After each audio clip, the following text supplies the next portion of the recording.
சேரும். நீ விட்டு போற தூரம் எல்லாம் தீயாகும்.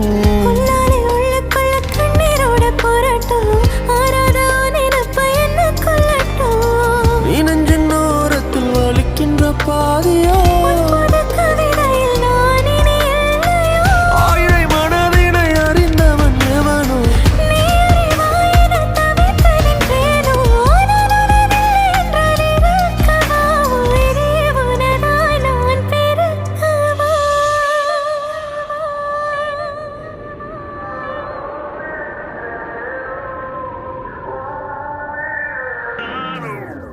உன் கண்ணோரம் விழுந்த